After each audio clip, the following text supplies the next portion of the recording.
So the way you have to chant Om is, so जब आप ओम बोलते हैं, पहले मैं इसको बता दूं तो आप बोल के देखिएगा, आप बोलेंगे वो। और ध्यान रखिए, अगर आप बैठे हुए हैं, चेयर पे बैठे हुए हैं, नो प्रॉब्लम, लेकिन आप चप्पल ना पहने हो, जूता ना पहने हो, आपका पैर जो है वो जमीन को टच कर रहा हो, बिकॉज दैट्स रियली इंपॉर्टेंट।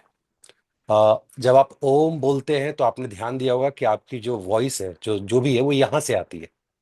पता नहीं आपने गौर किया है कि नहीं किया है, लेकिन आप मंत्रा चैंटिंग दिन भर आप करते रहो, ओम नमः शिवाय, ओम नमः शिवाय, उससे कुछ नहीं होना है, क्योंकि आप यहाँ से शुरू करते हो, यहाँ खत्म कर देते हो।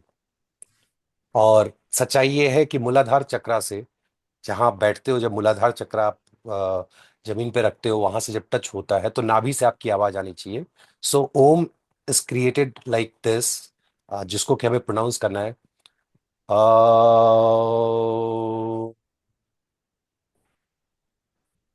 Just say it, because this is important. Um,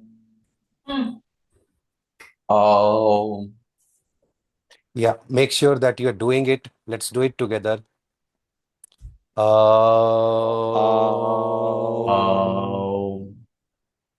जब आप आम बोलते हैं तो आपको पता चलेगा कि आप नाभि से आपका एयर जो है वो पेट के अंदर से फिर बाहर आ रहा है।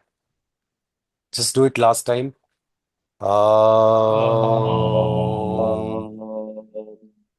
Let's remember our guru. गुरुवे नमः। हे नमः। Om. गुरुवे नमः। गुरुवे नमः। Om. Gurve Namah. गुरुवे नमः। नमः। Om. Gurve Namah. गण गणपतये ॐ नमः। गणपतये Om. नमः। Namah. गण गणपतये नमः। तये नमः। Om. Ganpate Namah. गणपतये नमः। गण Om. गणपतये नमः। Ganpate Namah. तये नमः।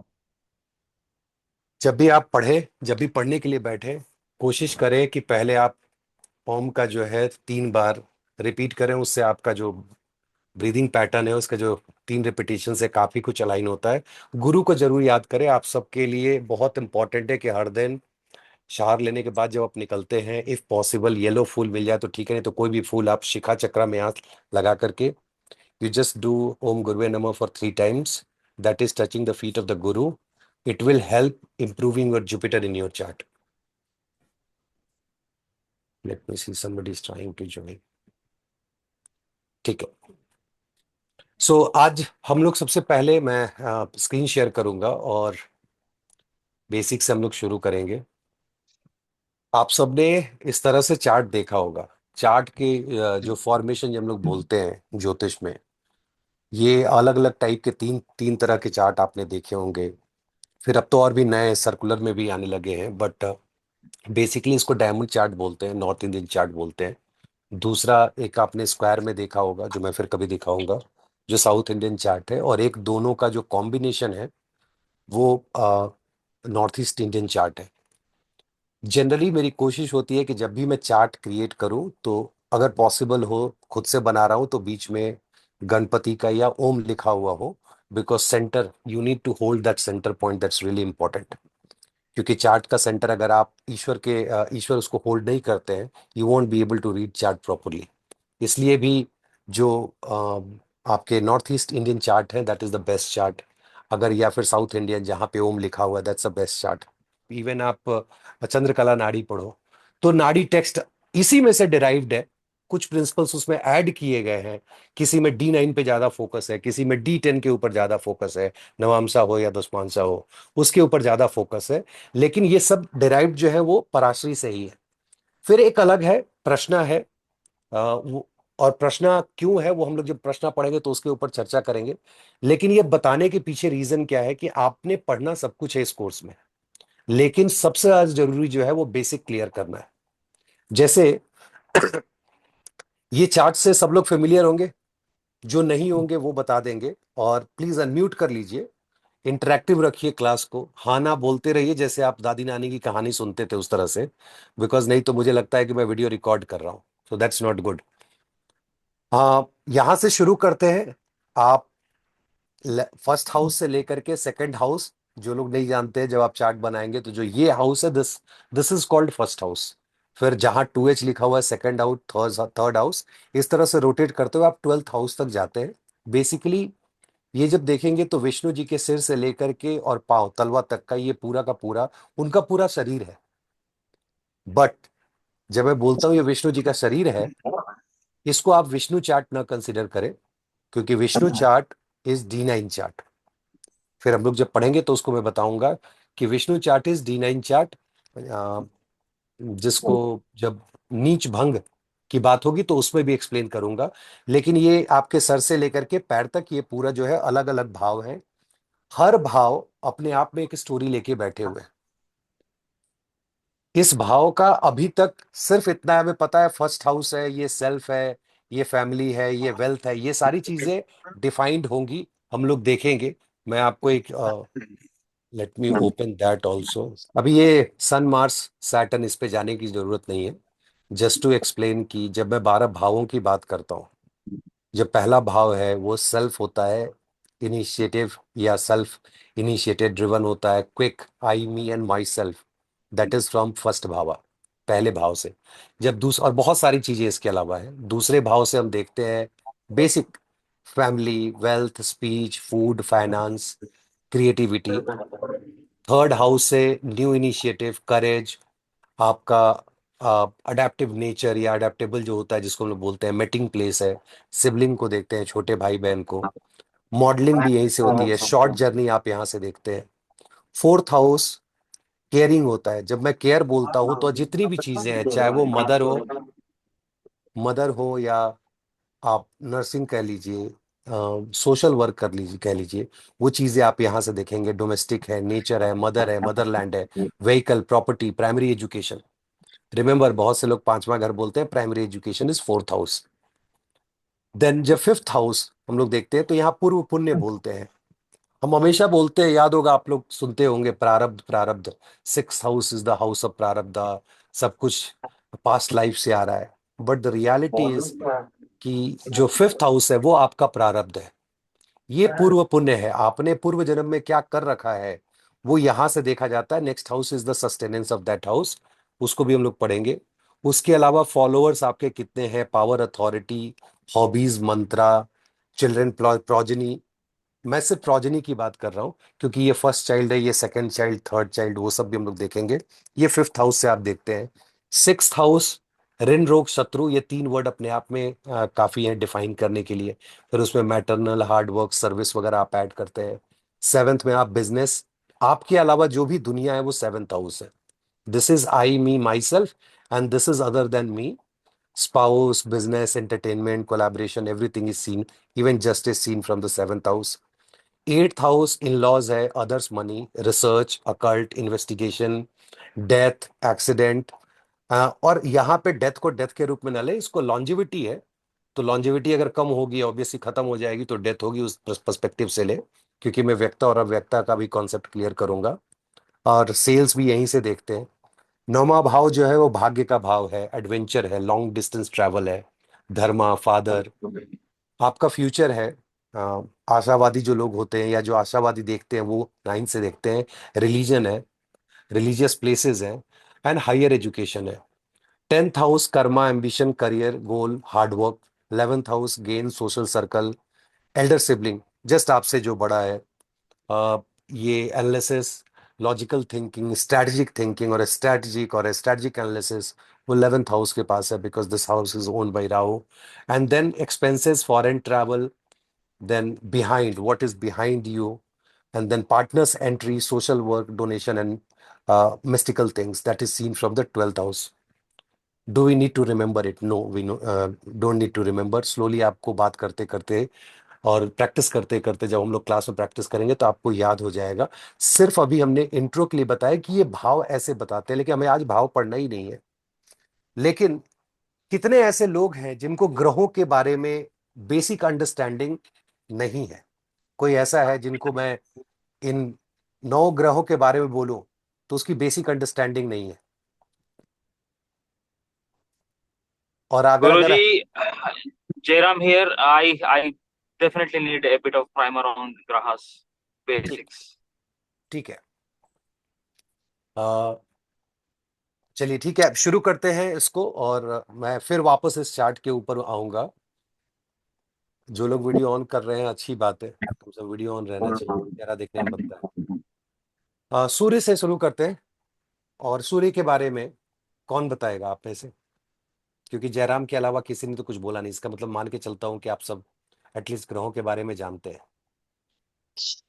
Surya would be the king of the planets, the main luminary from which everybody derives its energy, or probably revolve around it. Okay.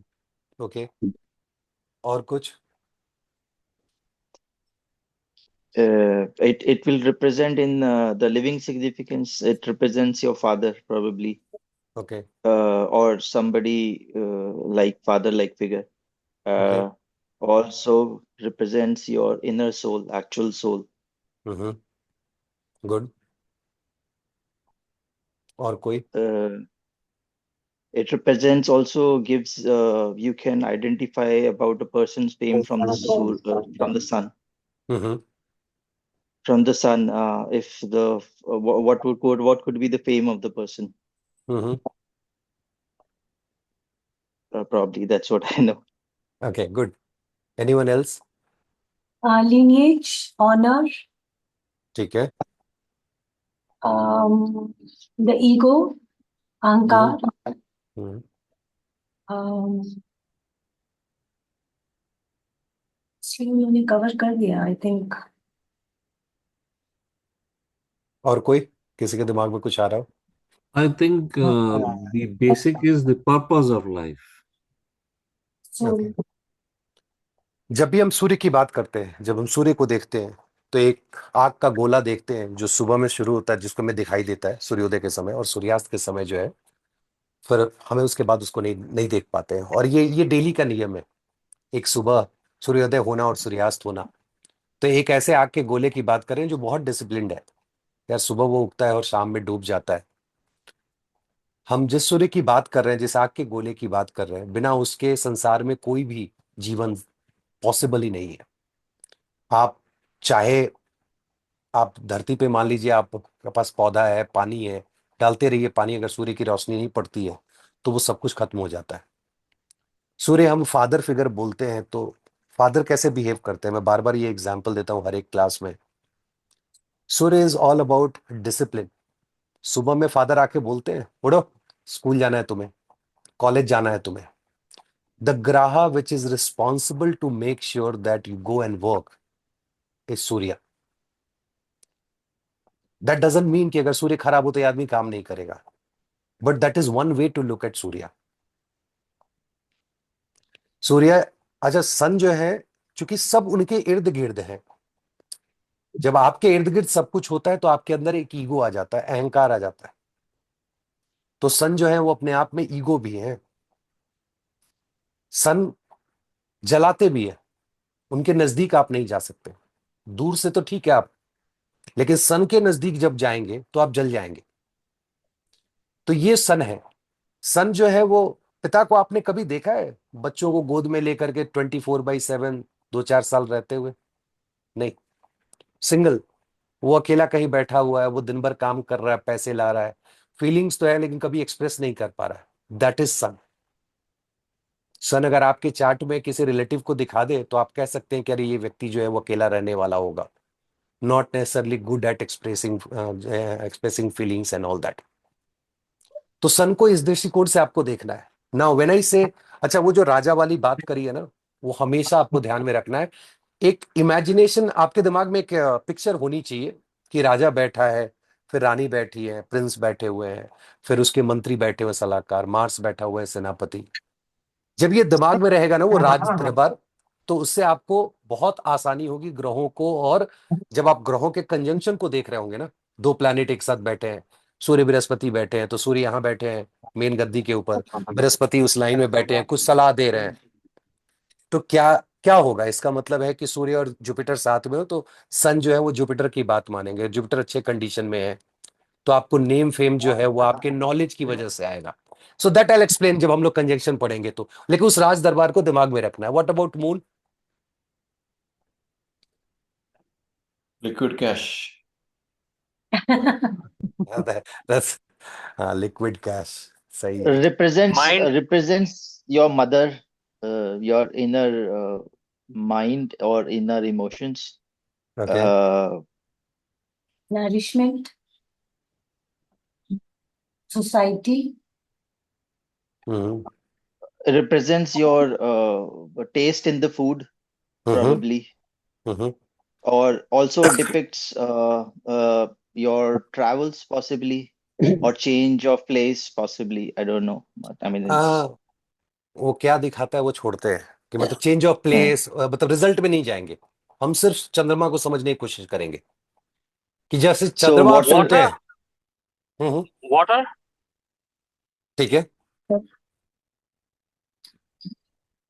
देखो जैसे हमने कहा ना पिता, जब आप कहते हो माता, तो माता की पूरी कैरेक्टरिस्टिक उठा लो, आप मून को इजीली समझ जाओगे.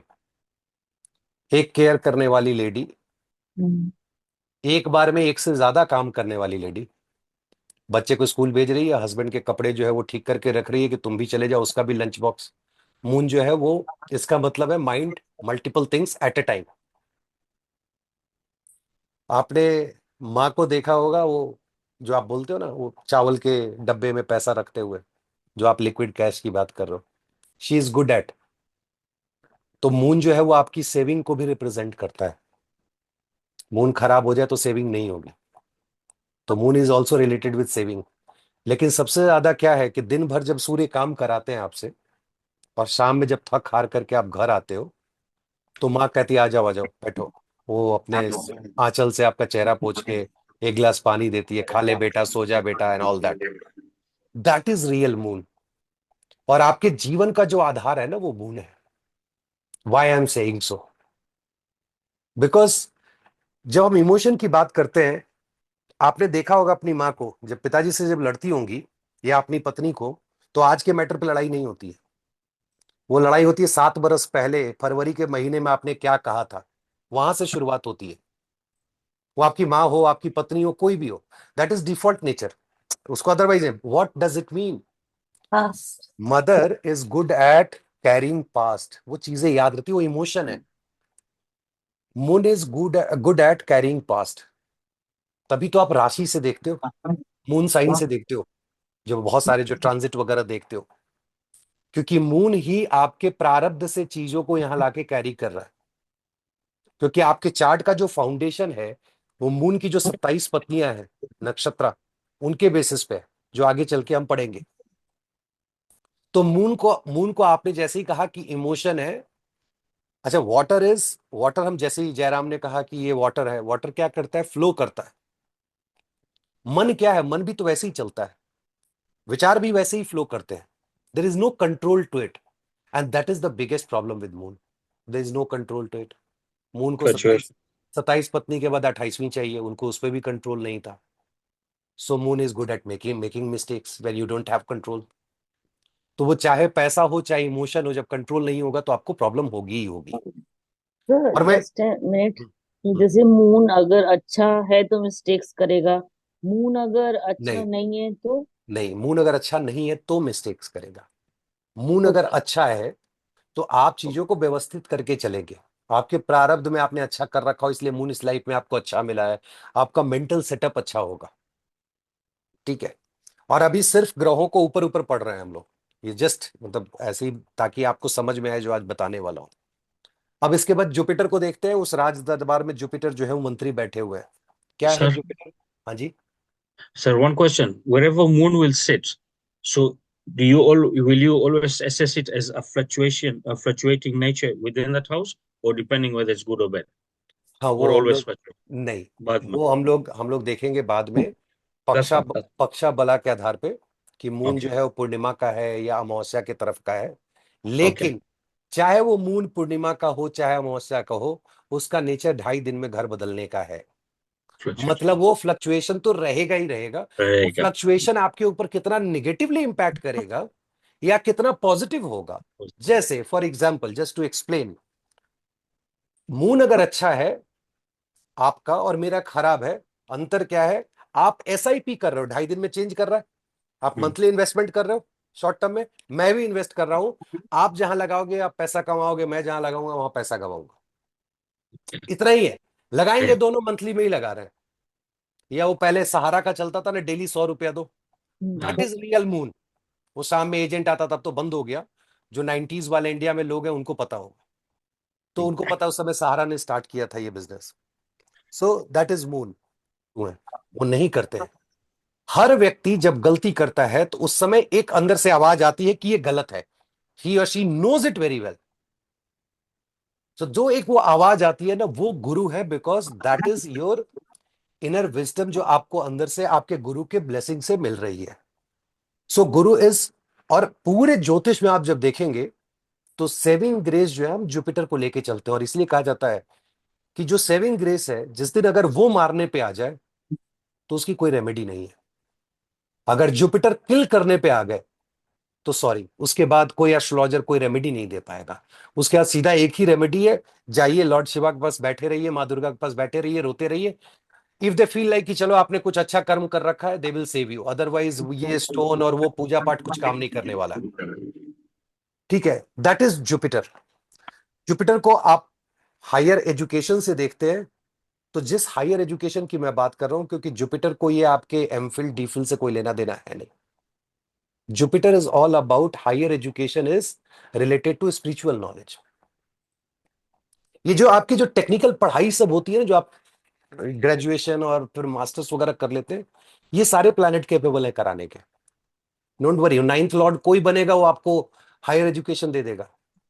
जुपिटर चार्ट में खराब हो और नाइन्थ लॉर्ड की बहुत अच्छी स्थिति हो, आप मास्टर्स कर रहे हैं जी अमेरिका में, कोई दिक्कत नहीं है, या आईआईएम में बैठ के आप पढ़ाई कर रहे हैं, लेकिन जुपिटर का अच्छा होना या नहीं होना ये बताता है कि स्पिरिचुअल पाथ पे हायर नॉलेज की तरफ आप कितना ज्यादा प्रोग्रेस करेंगे।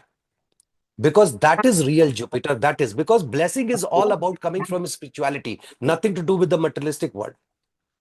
सो once you start correcting yourself, जो आप मिस्टेक कर रहे हो, then your life will be better. Again spiritual jyotish is divided into two parts. One is the materialistic, जिसके लिए हम देखते हैं चार्ट में कि कब क्या होगा और रेमेडी क्या देंगे। Second part is to figure it out, who am I, why I am here, what I need to make sure, what I need to do to make sure that I'm progressing on the path of moksha. When you take the second part of it and start focusing, that is real Jupiter. That is Guru. Other than बाकी ninth Lord आपको सारा higher education वगैरह वो दे देंगे, 11th Lord रहेंगे तो पैसा लेके आ जाएंगे। अब आते हैं जुपिटर के बाद दूसरे गुरु वीनस के बारे में बात करते हैं। तो सर सॉरी टू इंटरप्ट, अरे नहीं, तो कोई नहीं, जुपिटर, हम्म तो जुपिटर का अगर focus emphasis is on spiritual growth और the spiritual knowledge, then does that mean that it's not more, it doesn't care more about providing you material wealth? No no, it will that again, किसी भी ग्रह के दो part होते हैं। One is Jupiter पैसा देते हैं, लेकिन कैसे पैसा देंगे? ईमानदारी के साथ पैसा देंगे। ठीक है, वीनस जब पैसा देंगे तो आप दो चार नौकरी करके सरकार का टैक्स बचा करके आप पैसा कमा लेंगे। दोनों ही वेल्थ देते हैं। जुपिटर से ज्यादा, मैं ये ज्यादा कम में नहीं विश्वास रखता हूं। मेरा मानना है 9 के 9 ग्रह पैसा देने के लिए केपेबल है और एक्सट्रीम पैसा आपको दे सकते हैं। इसलिए इस गलतफहमी में हम लोग ना रहे कि जुपिटर दे सकते हैं। और जिस जमाने में कहा गया था, देखिए क्लासिक्स में लिखा है ना कि भैया ये धन कारक है। जैसे जुपिटर को हमने कहा कि भाई सेकंड हाउस में जो है वो कारक हो जाते हैं, बुध कारक हो गए आपके, क्या बोलते हैं, शुक्र भी कारक हो गए। 3 कारक हो गए पैसे के, बाकी पैसा नहीं देंगे। ये तब की बात है जब 4 वर्ण हुआ करते थे, क्षत्रिय, ब्राह्मण, शूद्र, वैश्य।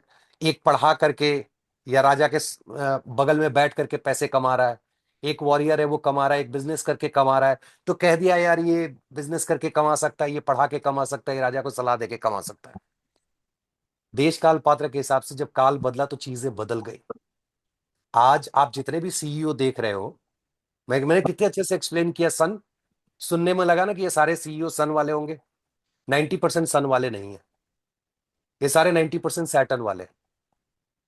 कौन से सीईओ को डेट में आज में देख रहे हो कि जो 8 घंटे 9 घंटे काम करके चल जाता है? 18-18 घंटे ये काम करते हैं। देश काल के हिसाब से चीजें बदल जाती है। तो Jupiter is good at giving all the type of prosperity जो मटेरियलिस्टिक बोल रहे हो। बट व्हेन वी से गुरु, the word Guru in Hindi, which is get converted into English Jupiter, Guru means the inner sound which can correct you when you are doing some work or making mistake to make sure that you are progressing on the path of moksha. First thing first that we need to understand, we are in a jail. We all are in a jail. ये हम जो idiot की तरह खुश होते हैं कि हम सबसे अच्छे प्राणी हैं और हम लग्जरियस लाइफ जी रहे हैं, वी शुड नॉट बी. हमने जो मिस्टेक्स कर रखे हैं उसकी वजह से इस जन्म में हमें इस जेल मिली है. इस जेल से बाहर निकलने का रास्ता जो है वो स्पिरिचुअलिटी का रास्ता है, अच्छे कर्मों का रास्ता है. जो भी आप कर्म करके और आप उसमें प्रोग्रेस करते हैं, इट्स ऑल अबाउट 9 and 12. क्या धर्म, और धर्म का मतलब रिलीजन से बात नहीं कर रहा हूं, अच्छे कर्म करना. सो धर्म, और उससे चौथा देखोगे हाउस ऑफ हैप्पीनेस पड़ता है 12th हाउस. हाँ जी ज्योति जी. और तो गुरु 10th हाउस में जाके या केप्रिकॉन में डेबिलिटेट क्यों जाते हैं? आएंगे एकदम, मैं पूरा एक्सप्लेन करूंगा. This is really important. ये शायद अभी हम लोग लंदन में थे, मैं था तो उस समय भी ये चर्चा हो रही थी वहां पे कि भाई सबने कह दिया उच्च हो गए और नीच क्यों हो गए, ऐसा कैसे हो सकता है 10th में जाकर के गुरु नीच क्यों हो रहे हैं. वी नीड टू अंडरस्टैंड ना, बहुत बड़ा चीज है ना कि भाई गुरु नीच क्यों हो रहे हैं, वो भी 10th में. दैट इज द प्लेस जहां जाके उनको कर्म करना है. और तब आपको गुरु की रियल मीनिंग आपको वहां समझ में आ जाएगी. But hope I made it clear कि जुपिटर का जो दो अलग अलग एस्पेक्ट है उसको अलग अलग ढंग से देखने की जरूरत है. ठीक है, मटेरियलिस्टिक देखेंगे लेकिन real Guru is all about spiritual growth. What about Venus? अच्छा वीनस को छोड़ते हैं, अभी उस वाले ग्रुप को छोड़ देते हैं, पहले इधर कंप्लीट कर लेते हैं. दो ग्रुप है ना, sun moon Jupiter and Mars, बाकी लोग उधर है और बेचारा मरकरी तो बीच में है. तो मार्स की बात कर लेते हैं. मार्स कौन है? सेनापति, फाइटर. हाँ मतलब बिना सिर पैर का एक आदमी, जिसके पास कोई सिर पैर नहीं है, वो बस आदेश सुनता है, लड़ने निकल जाता है. जब मैं ये बोलता हूं कि उसके पास सिर पैर नहीं है, ऑन अ लाइटर नोट, तो जो वॉरियर होता है उसको आप इमेजिन करो, एक उसको किसी ने उसको गाइड करी, किसी ने कहा उसको do it. It means your Mars is getting guided by someone throughout in your chart. You need to figure out who is that person. Will talk about that. कोई तो मार्स को guide कर रहा है आपके chart में, somebody is guiding. तो आप अपने चार्ट में देखो गाइडिंग फैक्टर कौन है, कौन आदेश दे रहा है मार्स को जाओ बगल वाले राज्य को जीत के चले आओ.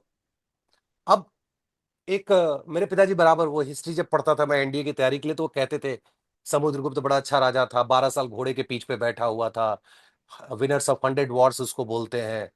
तो ये सारी चीजें आज मुझे याद आती हैं जब मैं मार्स के बारे में सोचता हूँ. वो परमानेंट घोड़े के पीठ पे बैठा हुआ है, कोई काम नहीं है उसके पास, वो जीतते जा रहा है. और जब आप उस इतिहास को पढ़ोगे तो आपको बड़ी अच्छी चीज समझ में आएगी कि मार्स जो है, जो वॉरियर होता है, वो भोगता नहीं है, वो जीतता है और फिर आगे बढ़ जाता है. मार्स भोगने में विश्वास नहीं रखते हैं, जीतने में विश्वास रखते हैं. इसलिए बहुत बार मैंने ये कहा है वीडियोस में कि मार्स की महादशा में करोड़पति बन जाए तो बहुत खुश ना होना, उनको रखने की आदत नहीं है. He is good eight moving on. ठीक है, तो वो मूव ऑन कर जाते हैं. उसी मार्स को जब आप देखते हो मंगल को अपने चार्ट में, तो आपको ये समझने की जरूरत है कि मंगल जो है, भैया एक लड़ने वाले को क्या चाहिए? स्ट्रेंथ चाहिए, physical strength, but more than that inner strength.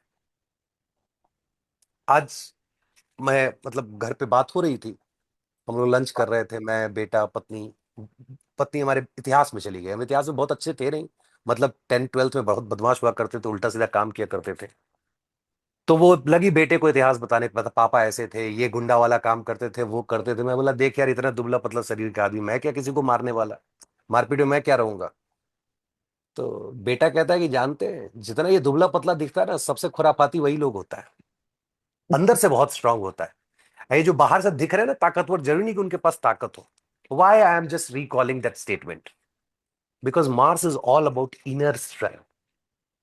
उसी से आपका मांगलिक दोष डिफाइन हुआ है, जो हाल के वीडियो में मैंने आपको मतलब वीडियो में बताया था कि आप कितना इनर स्ट्रेंथ को संभाल के रखते हैं. आप when I was in 7th 8th 9th in Delhi college Indore, हमारी एक मैडम हुआ करती थी. तो ये आंख का जो कोना होता है ना, जब ये धस जाता है, जब बच्चे बहुत मस्टरबेट करते हैं तो ये अंदर चला जाता है. Then she used to ask क्या चल रहा है आजकल, बहुत कमजोरी, बोला किसी ने कहा कमजोरी है, वो डांट देती थी। उस समय समझ में नहीं आता था, बाद में ज्योतिष में आया तो बहुत कुछ समझ में आया। और वो लड़का स्पोर्ट्स में परफॉर्म नहीं करता था। See how well it is related. You are losing your inner strength which is kind of impacting your sports and all because of Mars. So Mars is holding your inner strength. लेकिन Mars के साथ warrior के साथ क्या है, कब तक hold करना है भाई? कोई सेनापति बुढ़ापे में थोड़ी होता है, एक लिमिट होती है ना। तो सेनापति का है कि भैया 28 साल तक लड़े, चलो आ जाओ, अब साइड में आ जाओ, अब तुम आ जाओ दूसरे मंत्रिमंडल में, अब दूसरा कोई वॉरियर आएगा। वो हमारे यहाँ कर्नल वर्नल बैठे रहते, कहाँ लड़ने जाते हैं, भेजते लेफ्टिनेंट को, मेजर कोई है, वो पीछे स्ट्रैटेजी बनाते रहते हैं। It's like 28 done. वही आपका मांगलिक दोषा भी है। This is Mars. But Mars के साथ एक प्रॉब्लम क्या है, जिसे लड़ने की आदत हो जाए ना, वो लड़ता ही रहता है। वो चाहे कहीं भी हो, वो लड़ेगा जरूर। और लड़ने का मतलब डायरेक्ट फाइटिंग नहीं होता है। लड़ने का मतलब Mars wants to control things. Control जीतना का मतलब क्या होता है? कंट्रोल है मेरा। तो मार्स को वो आदत है कि जहां बैठेंगे, अब मैं वो दृष्टि पे अभी नहीं जा रहा हूं, but he has that nature of controlling things. That is real Mars. ठीक है, तो मार्स को इस तरीके से देखना है। क्लियर? Any doubt? मरकरी से आगे बढ़ते हैं तो जो दूसरे गुरु हैं, वीनस। कौन है वीनस? बहुत इंपॉर्टेंट प्लैनेट है, इसलिए नहीं क्योंकि वीनस एस्ट्रो या वी आर एस्ट्रो चैनल का नाम है, वो इंपॉर्टेंट है। So Commitment. Venus, yeah. दो लोग बोल रहे हैं। हाँ हाँ, बताइए ना। गौन गौन। So Venus represents your wealth, in the sense also your partner, or probably your the spouse basically, and can represent other like थोड़ा सा अगर आप उसमें जाएं तो मेडिसिन भी रिप्रेजेंट कर सकते हैं, लाइक वो शक्ति रहती है जैसे उनके पास, एंड गुरु ही है, इज दैत्य गुरु हैं जो मृत संजीवनी को जानते हैं। और गुरु है लग्जरी के उसके, सॉरी, ना ना प्लीज। लग्जरी के कारक है sir. Basically what you are going to, कितना आप लग्जरी में आप रह सकते हैं बेसिकली। और कोई? Progeny, creation.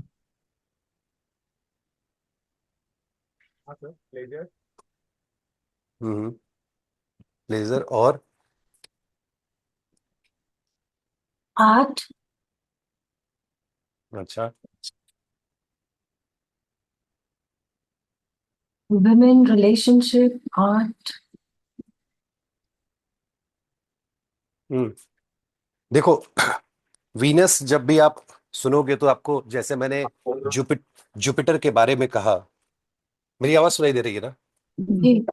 हाँ, जैसे मैंने जुपिटर को कहा, उसी तरह वीनस जो है वो दूसरे गुरु हैं, दैत्य गुरु हैं। और इन्होंने दैत्य गुरु बनना स्वीकार इसलिए किया क्योंकि इनको ये बहुत बुरा लगा कि यार, देवों को तो सलाह देने के लिए कोई है, लेकिन दैत्यों को लोगों ने छोड़ रखा है। ठीक है, so he was not very comfortable with that decision. So he thought कि नहीं, आई नीड टू सपोर्ट दैत्य।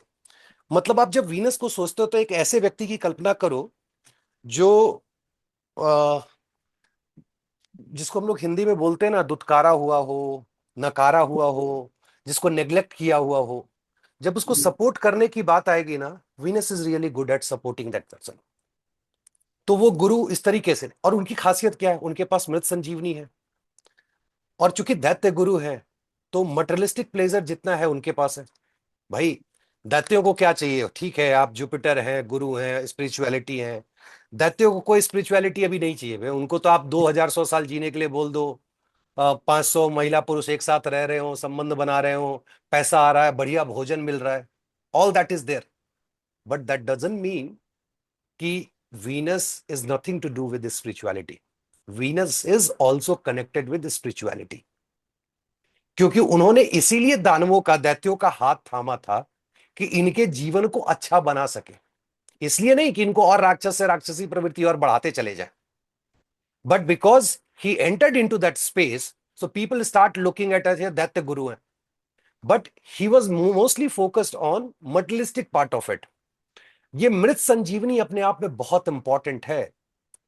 आपके चार्ट का वीनस ये बता देगा कि आपके आसपास में वह कौन सा व्यक्ति है जो आपके हॉस्पिटल में रहने पे अगर आपके बगल में आ जाए तो has the ability to pull you out from the hospital. That your Venus can tell you. Venus in your chart can suggest कि हाँ पिताजी हैं, माताजी हैं, दिस है, दैट है। वो बंदा कौन है जो मरते मरते भी आपको बिस्तर से वापस खींच के ले आएगा।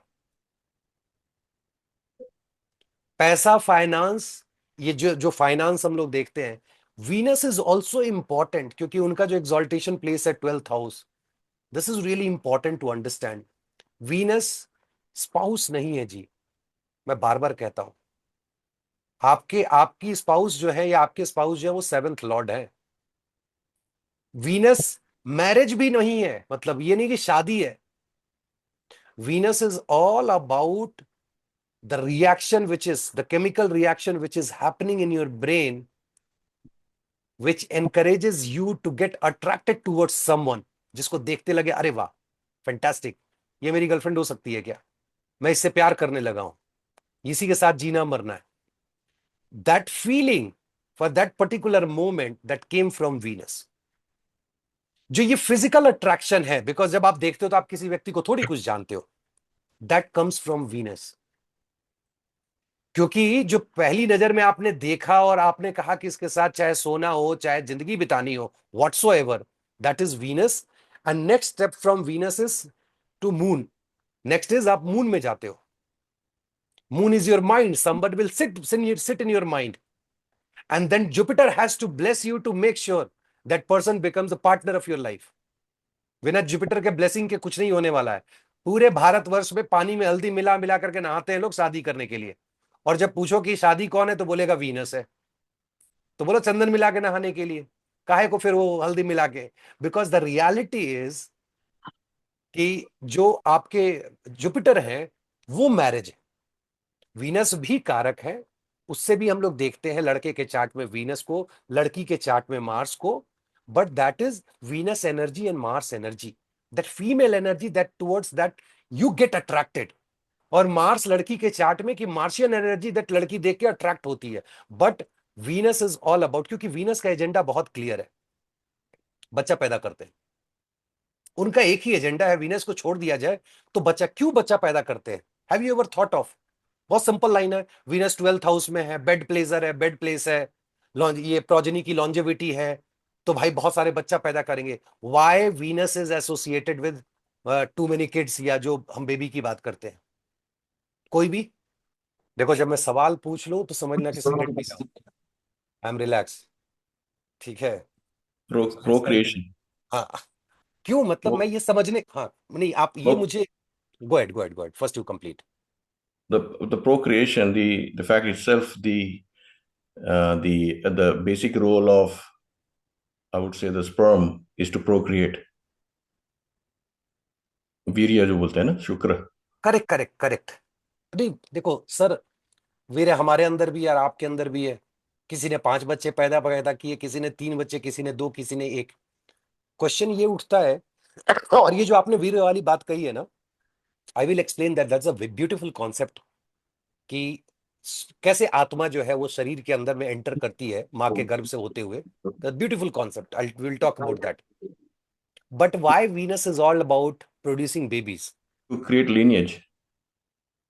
That is also important, that is very close, but you need to relate little bit more। Lineage से ज्यादा थोड़ा और सोचने की जरूरत है। जब हमने गुरु की बात करी थी ना, गो ahead। To eventually get to moksha। बच्चा पैदा करके Eventually, I mean, you have to have that cycle going on, without which you cannot experience your karmas and without which you will never achieve moksha।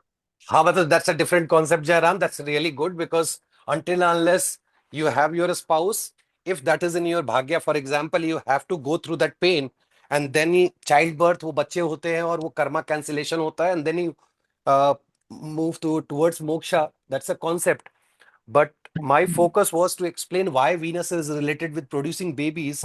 You need to understand कि जैसे हमने गुरु की बात करी तो हमने कहा कि एक व्यक्ति, वो देवों का गुरु है, वो बैठा है, सबको ब्लेसिंग दे रहा है, ये दैत्यों के गुरु हैं। और जब आप दैत्यों की बात करते हैं, दैत्य दैत्य जो है वो संख्या से मतलब रखते हैं। It's all about counting. कभी सोचा नहीं है आपने? सोच के देखो, जितने राक्षस होंगे उतने ही लोक पे हमारा राज होगा। हम इंद्र को हरा के स्वर्ग लोक ले लेंगे। Who thinks like this? दैत्य सोचते हैं।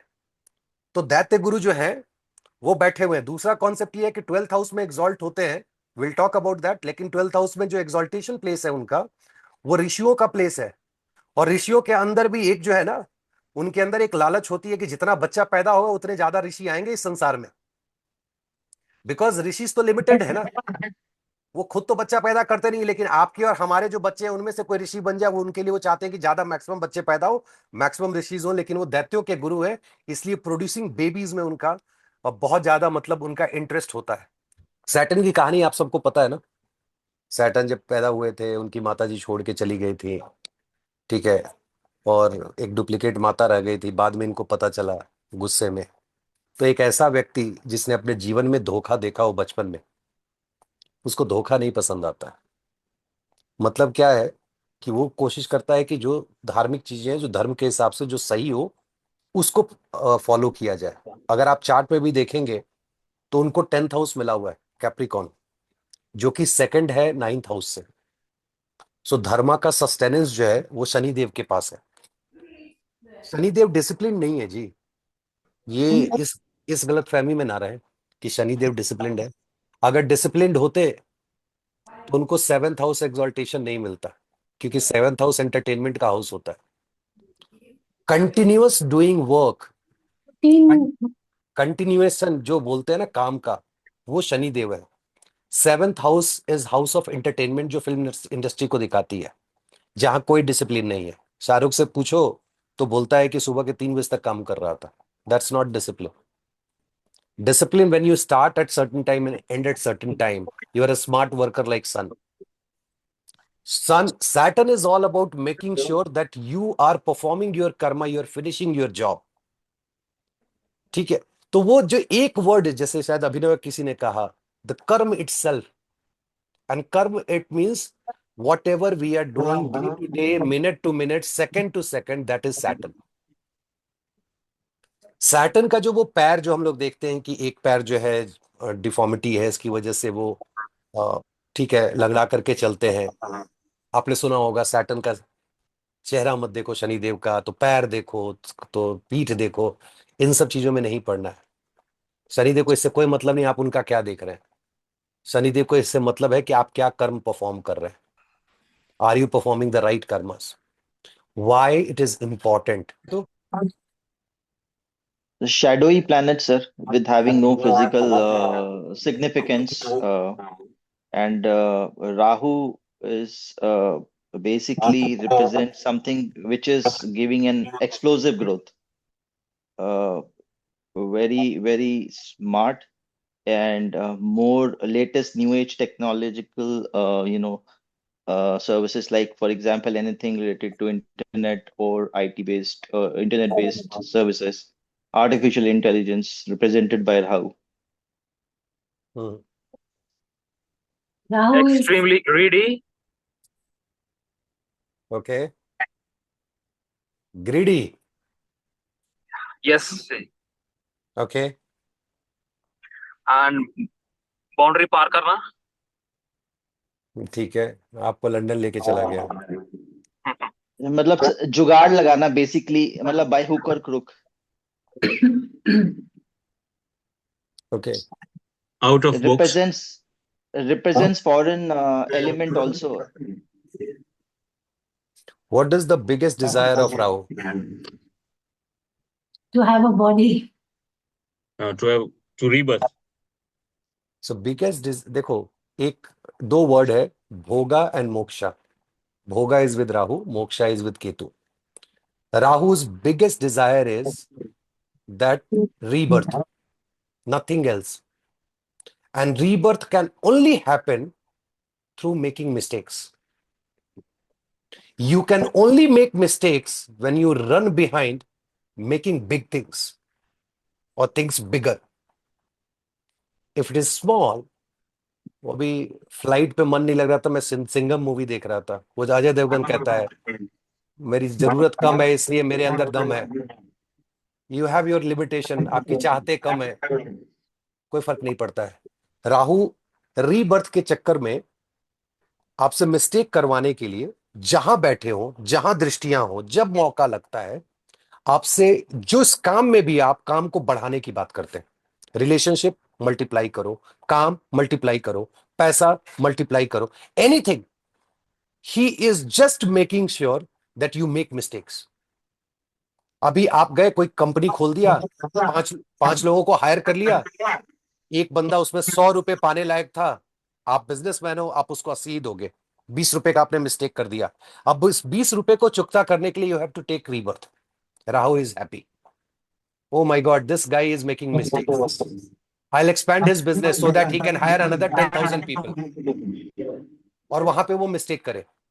You get into relationship. The biggest bondage in our life is the 7th house. Relationship. Rahu forming any connection. Pepsi का एक पहले ऐड आता था, एक से मेरा क्या होगा, वो आता था 90s का एक ऐड था. राहु बोलते एक से मेरा क्या होगा, मल्टीपल रिलेशनशिप में चलते. वाई? बिकॉज जैसे ही आप उसमें मिस्टेक करोगे, हर दिन वो खुश है. राहु क्या है? अभी हम सब राहु हैं जो वीडियो पे हैं. ये जितने वीडियो पे दिख रहे हैं ना, ये राहु वाले हैं. और जिसने वीडियो बंद कर रखा है, सब केतु वाले हैं, या इनका आज केतु भारी है, क्योंकि इतना ही दिख रहा है ना. सांप ने जो है बिल के अंदर से मुंह निकाल रखा है, हम सब. इसलिए राहु जो है वो यूट्यूब से लेकर के, जूम से लेकर के, ये जितनी दुनिया है जहां दिखने वाली है, Rahu is good at selling things, presenting things. Ketu is doing research, getting into things. Ketu desire word नहीं, क्योंकि डिजायर उनकी होती नहीं है, बट अगर वो स्पिरिचुअल डिजायर है उसको डिजायर न समझे. But Ketu at the end he wants moksha. Just giving you one sutra. The biggest support of your life you want to find it, look at 4th from Mars. 4th from Mars is the biggest support in your life.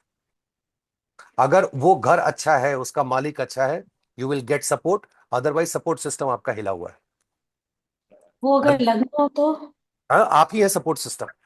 And फिर राशि देखिए, नक्षत्र देखिए, उसका कम से कम Lord कहां बैठा है, कहां से सपोर्ट मिल रहा है. विल सी क्या होगा, कैसे होगा, कौन कराएगा, कब होगा, ये सारी चीजें हमें पता करनी होती है.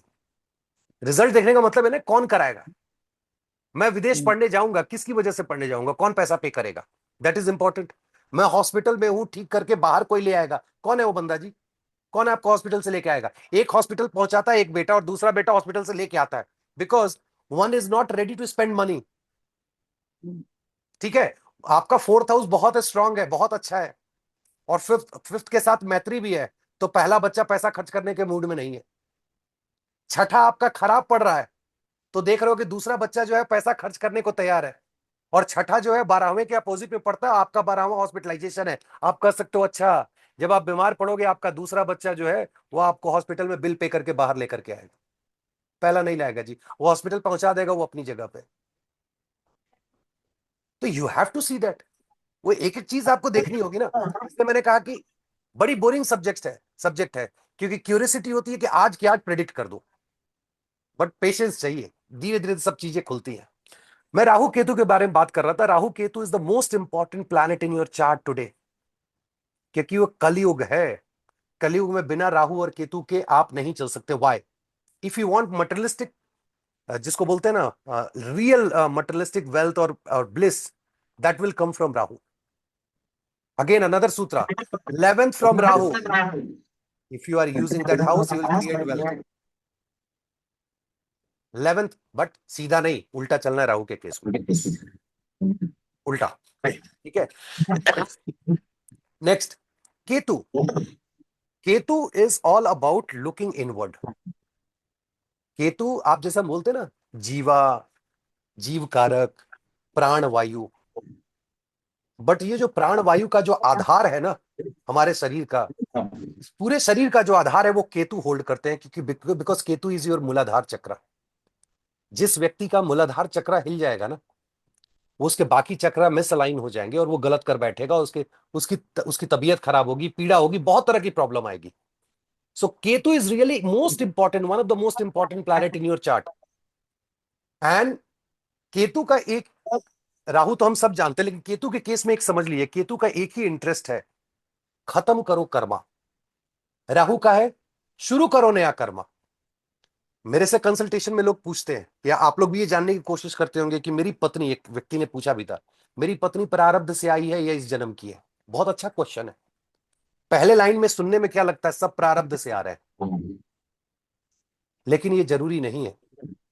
विल पावर हाउस से राहु अगर कनेक्टेड हो सकता है नई जर्नी यहां से किसी के साथ शुरू करवा दे, because Rahu is good at giving you new journey ना। आपके पास फ्री विल तो है, 3, 6, 10, 11 4 फ्री विल के हाउसेज हैं, उसमें से 11 के वो लॉर्ड हैं, 7th के साथ कनेक्शन बैठा रहे हैं। मान लीजिए एरीज साइन वाला है, एरीज लगना वाला व्यक्ति है, और वो 7th से कनेक्शन बैठा रहे हैं, ही कैन गिव यू कि न्यू जर्नी आपकी स्टार्ट होगी। There is no connection with the 6, 8, 12 जो पेंडिंग कर्मा हाउसेज हैं। Will see that also. मेरे कहने का मतलब क्या है कि राहु कर्म, नए कर्म को स्टार्ट कराते हैं, केतु पुराने कर्म को खत्म करते हैं। और खत्म करने का मतलब क्या है, आज क्लास में यहां 12 लोग बैठे हुए हैं, अब हम 12-13 लोगों का आपस में एक दूसरे के प्रति कर्मा है, जिसको कैंसिल करने के लिए हम बैठे हैं यहां पे। अब जब कैंसिल होते जाएगा, केतु इज हैप्पी, और नए कर्म हम इनकर करते चले जाएंगे। अभी पलट के मैं किसी को 2 गाली दे दूं, राहु इज हैप्पी, चल अगले जन्म में आना, क्लियर करना। सो केतु इस आइडियोलॉजी के साथ, केतु क्या करते हैं कि जिस घर में भी बैठे हो, उस घर से रिलेटेड आपको लोग लाके देंगे जिनसे आप मिले और अपना कर्मा कैंसिल कर सके। केतु जिस भाव में बैठे हैं, उस भाव से रिलेटेड मैक्सिमम लोग आपके लाइफ को टच करेंगे। You will finish your Karma and they will run away. खास करके जो सेकंड हाउस केतु है, बुढ़ापा आते आते फैमिली मेंबर गायब हो जाएंगे। जैसे ना second house Ketu, This is only applicable to the house in which Ketu is sitting. What does it mean? मतलब जहाँ पे केतु बैठे हैं, बस उसी के वहीं से, उसी के मतलब। उनका तो कोई उनकी राशि दृष्टि होती है, ग्रह दृष्टि तो उनके पास है नहीं। ओके। तो जहां बैठे हैं वहां आप देख लो, फिर उनके डिस्पोस्टर को देखेंगे, क्योंकि डिस्पोस्टर नहीं बोल रहा हूं क्योंकि ये वर्ड आएगा तो फिर उस थ्योरी को समझाना पड़ेगा। जहां भी वो बैठे हैं, इसीलिए आप देखते होंगे कि जिसका केतु 10th हाउस में बैठा है, वो जॉब तेजी से बदलता है।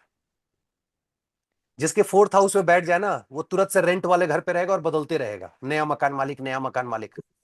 वो सारे कर्मा बाकी हैं जो कैंसिल करने के लिए राहु इंश्योर कर रहे हैं कि आप एक जॉब से दूसरे जॉब में जाएं, 10, 20, 50 लोगों से मिले, कर्मा खत्म हो, आप आगे बढ़ जाए। So Ketu is all about making sure that things are getting cancelled. तो क्वेश्चन उठता है कि केतु को कुलस उन्नति क्यों बोलते हैं हम? आपने सुना होगा ना, केतु को कुलस उन्नति बोलते हैं। सर आपका आवाज एको हो रहा है, तो समझ नहीं आ रहा क्या वर्ड है। नहीं, सर बहुत एको हो रहा है किसी के। आई थिंक somebody is हाँ having echo dual speaker. I think maybe connected double और बहुत एको हो रहा है। अभी ठीक है? Yes sir. किसी ने 2 स्पीकर को इस्तेमाल कर रहे हैं शायद, तो उनको नहीं पता होगा, खैर अगली बार ठीक हो जाएगा। कुलस से उन्नति हम बोलते हैं केतु के लिए। ये वर्ड सुना है आपने? फर्स्ट यूट्यूब टाइम पे सुना होगा। अच्छा, क्या? केतु बोलते हैं कुलस उन्नति, मतलब कुल को आगे बढ़ाने वाला। सोचो, जो मोक्ष की चाहत रखता हो, वो कहता है मैं बच्चा दूंगा जी आपको। Can you imagine? This is the 1-2 words written in classic. Maharshi Parashar बोल के गए उनके बारे में, केतु के बारे में, कुलस उन्नति, कुल की उन्नति करने वाला। और वहीं से एक डेफिनेशन डिराइव हुआ है, Ketu in the 7th house. जैसे ही बच्चा होगा, शादी की समझ हो जाएगी इस व्यक्ति को। अब इसको दूसरे सेंस में देखो, जिस घर में केतु बैठा हो, जब भी आपके जीवन में पहला बच्चा आएगा, वो घर अच्छा रिजल्ट देना शुरू कर देगा पहले बच्चे के बाद, अगर बहुत मैलेफिक इन्फ्लुएंस में नहीं है तो। बट द क्वेश्चन इज, हमें तो ये समझना है ना कि भाई कुलस उन्नति क्यों, वाई केतु, बच्चा क्यों। एक सेंटेंस कहा कि केतु जो है आपके सामने वो सारे लोग ले आते हैं जिनसे आपका कर्मा पेंडिंग है। तो इस गलतफहमी में न रहें कि जो आसपास के लोग हैं वही लाएंगे, वो उनको भी लेकर के आएंगे जिनसे पास्ट लाइफ में कर्मा पेंडिंग था लेकिन पैदा नहीं हुए हैं। He will ensure that person should take birth and you finish your karma and move on the path of spirituality. What does it mean? There is a second derivation from this कि अगर आपका अपने बच्चे के प्रति pending Karma नहीं है, the Ketu has anything to do with the progeny and all, it will block it. You will not have baby. वो नहीं चाहेंगे कि आप बच्चा पैदा करके वहां से नए कर्म को शुरू करें। अगर इन सब चीजों को याद रखेंगे ना तो आपको बहुत इजीली रिजल्ट निकाल पाएंगे कि यार केतु ब्लॉक कर रहा है, बच्चा नहीं होने दे रहा है, तो क्या करना होगा हमें। मान लीजिए आपका कोई पेंडिंग कर्मा नहीं है बच्चे के साथ, तो केतु नहीं चाहेंगे कि आपको बच्चा हो। अब आपके पास कोई आ गया, आपको रेमेडी देनी है, you should run towards Rahu. Rahu को जाके बोलो, he is good eight. Rahu को बोलना है तो माँ दुर्गा के पास जाइए, पैर पकड़िए, रोइए, तो आप फिर बताते हैं उनको कि माँ दुर्गा की आराधना करो तो आपको बच्चा होगा। सोचो केतु ब्लॉक किए हुए है और आप उसको बोलते हो माँ दुर्गा की आराधना करने के लिए। क्यों? क्योंकि आप राहु को बोलते हो, Rahu says okay let's try to start something new. But Rahu के पास अपनी कोई एबिलिटी नहीं है। राहु जो भी करेंगे वो माँ दुर्गा के कहने पे करेंगे, बिकॉज वो गाइडिंग देवता है। बता रहा हूं, there is a principle to calculate longevity based on end of karma, कि कर्मा अगर ओके खत्म हो जाए तो आपकी लॉन्जिविटी खत्म हो गई। ओके एंड सो आपका 10th और 8th बहुत कनेक्टेड है। 10th अच्छा से 10th house is your Karma house, और या घूम करके जाओगे तो वहां से 11th पड़ता है लॉन्जिविटी। तो yes gain of Karma is longevity. Karma का गेन क्या करेक्ट है? लॉन्जिविटी है। राइट ये दोनों आपस में कितना कोरिलेटेड है। कर्मा डिसाइड करता है कि लॉन्जिविटी कितनी होगी, लॉन्जिविटी डिसाइड करती है, लॉन्जिविटी ये बता देती है कि कर्मा आपका खत्म हुआ कि नहीं हुआ। 10th and 8th are related to each other. अब क्वेश्चन उठता है कि जब मेरी मौत होगी, जब कर्मा खत्म होगा, तो Ketu will say it's done, let's move on. Yes, Ketu will say, but the fact is Ketu is interested but not necessarily he will kill you. He wants that you should die without incurring the new karma, but your all okay 9 grahas are capable of killing you, okay including Jupiter. Okay Could you imagine? Rahu, जिस दिन राहु मोक्ष की Dzire लेके बैठेंगे, just one clue, if your Rahu is your आत्म कारक, highest degree planet, मतलब आपका जो डिग्री देखोगे वो मिनिमम होना चाहिए, लोएस्ट डिग्री होना चाहिए, क्योंकि उसको 30 माइनस करना होता है। मान लीजिए आपके राहु 5 डिग्री है, 30 में से 5 माइनस करो, 25 आएगा, और मान लो 25 आपकी सबसे हाईएस्ट डिग्री, बाकी उसके प्लैनेट उसके नीचे है। इफ राहु इज योर आत्म कारक, आत्मा की डिजायर क्या है? 7th aspect on Ketu. Man, you are going to cry in this life. Why? Because moksha का पाथ बहुत ज्यादा प्रॉब्लमेटिक होता है, बहुत पेनफुल होता है। People those who have atmakaraka Rahu, they have the biggest desire for moksha. Either they are following a spiritual path, or if they are not, then Rahu will ensure that you will get all sorts of pain so that you understand your life and you progress on path of spirituality. Financial side, so क्या केतु हमें materialistic gain देगा नहीं देगा? और if like क्या केतु देता है basically the gain, like you said, Saturn, if Saturn gives, it gives you for the longest time, it doesn't get lost, right? But Mars का छूट, Mars का जल्दी जा आपको सकता क्या है। लगता है केतु गेन देगा?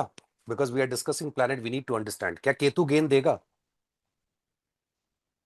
अगर if I go with the malefic influence होता है केतु पे तो नहीं दे नहीं, वो सकता छोड़ है, दे, जैसे आपने let's forget about benefic maleficence, because we are not getting into the chart analysis right now. The only one question that you asked, and fantastic question, क्या केतु पैसा देगा? क्योंकि आप तो बोल रहे हो कि वो स्पिरिचुअलिटी और मोक्ष और इन हाँ सब के साथ। एग्जैक्टली, वो सो हाँ, he doesn't care right, Dilip ideally Dilip मतलब इन इन दिलीप जी कुछ इन अ बोल रहे हैं, नॉर्मल सुनते सिनेरियो हैं उनको। Doesn't, sorry. बोलिए दिलीप जी। हाँ, केतु केतु देगा। केतु देने में आएगा तो I mean, for him, he has no boundary. He does not know. But if he thinks that देने में उसका मोक्ष है तो देगा, दबा दबा के देगा, अंधा देगा। Okay, good. और कोई? बट केतु तो कैसे सोचेगा ना सर, केतु तो सोच नहीं सकता, right? It doesn't have any brain, right? That's the idea. It just goes very, it's like very intuitive, right? मैं आपको आके 10 रुपए देता हूं कि तू खुश, ओ माई God, he had depth of 10 rupees, so he has given that. Karma is over. This person will progress on the path of moksha. Think about the other person. उसके लिए जो कर्मा का कैंसिलेशन आपसे 10 रुपया लेना था बॉस, देना नहीं था. Ketu is also ensuring that you are collecting the debt that you have given to others, money that you have given to others. आपको इसको बेसिक समझने की जरूरत है.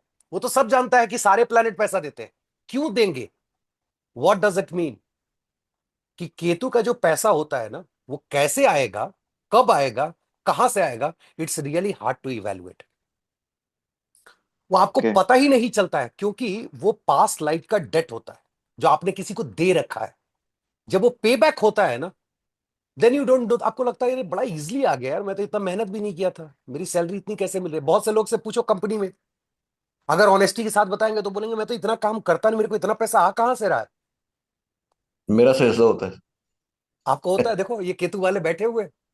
नहीं, मैं क्या बोलता, ग्रहों को समझने की कोशिश करो. केतु पैसा देता है तो क्यों देता है? वो बकाया दे रहा है जो आपको लगता है यार ये तो बैठे बैठे दे रहा है यार, मैं तो कुछ कर ही नहीं रहा हूं. और जब किसी नॉर्मल Okay. आदमी से बात करोगे तो बोलेगा राहु दे रहा है. नहीं जी, वो केतु दे रहा है.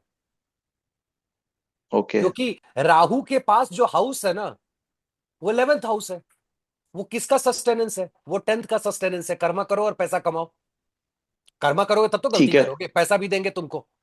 लेकिन केतु ठीक है. पास्ट लाइफ से रिलेटेड है. जो पैसा लेके आएंगे पास्ट लाइफ से लेकर के आएंगे, और जिसको बोलते हैं अकूत धन, वो भी आपको ला करके वो देने के लिए केपेबल है. बिकॉज अकूदन मतलब क्या होता है? एथ का कोलॉर्ड है ना इसके लिए. हाँ एथ का कोलॉर्ड है विच इज हाँ. अदर्स अदर्स मनी, वही अदर्स eight मनी का. Is world's money.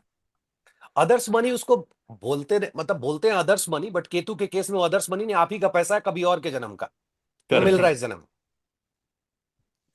अकूत धन का मतलब मैं कुछ ज्यादा ही शुद्ध हिंदी बोल गया. अकूत धन मतलब ज्यादा, मतलब वो यार क्या बोले हम उसको, खजाना खजाना. Massive wealth. या मैसिव वेल्थ. Okay. ठीक है, चलिए ग्रहों पे और बात होते रहेगी. सर एक क्वेश्चन हाँ हाँ बोलिए ना. ग्रहों से रिलेटेड ही है. हाँ. हमने अभी तक सारे ग्रहों का नेचर समझा. हम्म. हमने राहु का भी समझा, केतु को भी समझा, शनि को भी समझा और मंगल को भी. फिर ऐसा क्यों बोलते हैं कुजवत केतु, शनिवत राहु? मतलब वो दोनों तो कॉन्ट्राडिक्ट एनर्जी हुई ना. अरे जब घर बट रहा था ना, तो घर बट कैसे रहे थे? सूर्य और चंद्रमा को दो घर मिले, उसके बाद देखो दोनों साइड से घर बटना शुरू हुआ. इधर से चलोगे तो छठा, इधर से आएगा तीसरा, वो बुध ने ले लिया, प्रिंस ने ले लिया. फिर आगे बढ़ोगे तो सातवां और दूसरा, ऐसे करके ग्रहों ने आपस में बांट लिया. अब ये बेचारे ये दोनों पड़े हुए थे, इनको कोई घर देने को तैयार नहीं था. शनि ने कहा, "आ जाओ मैं तुझे रख लेता हूं." तो वो राहु जो है वो शनि को फॉलो करने लगे, और मंगल ने केतु को, "अब मैं तुझे दे देता हूं." बट नॉट ओनली दैट, क्योंकि इनकी को लॉर्डशिप वर्गो और पाइसिस में भी है, so they also follow Mercury and Jupiter. Jupiter. क्योंकि हाउस उनको मिला है ना. अगर मैं आपको अपने घर में रहने दूं तो आप किसको फॉलो करें, मुझे या पड़ोसी को? भाई मैंने घर लॉर्ड को, दिया है ना. हाउस हाँ, लॉर्ड. मैंने आपको घर ऑफर किया, दे फॉलो इट.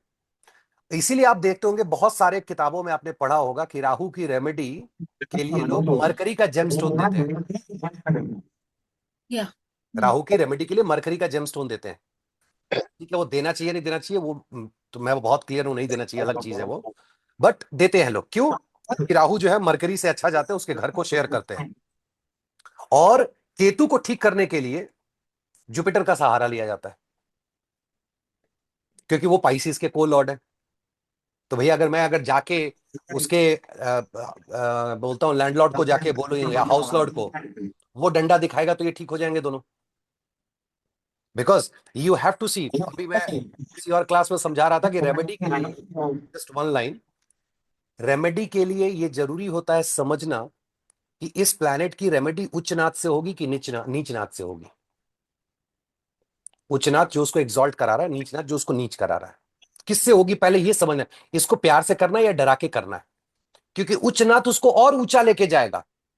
लेकिन अगर 6th हाउस के लॉर्ड को मेरा दुश्मन परेशान कर रहा है, तो उसको और नीच करने की कोशिश करूंगा ना, तो मैं उसके नीचनाथ के पास जाऊंगा। जब नीचनाथ को ऊपर लेके जाऊंगा तो ये और व्यक्ति नीचे नीचे होता चला जाएगा, मेरा मेरा दुश्मन नीच होते चला जाएगा, वो मेरे को हानि नहीं कर पाएगा। तो यू नीड टू अंडरस्टैंड कि आप कर क्या रहे हो वहां पे, किससे उसका इलाज कर रहे हो। ठीक है, अब अपन चलते हैं फिर से। और कोई क्वेश्चन किसी का?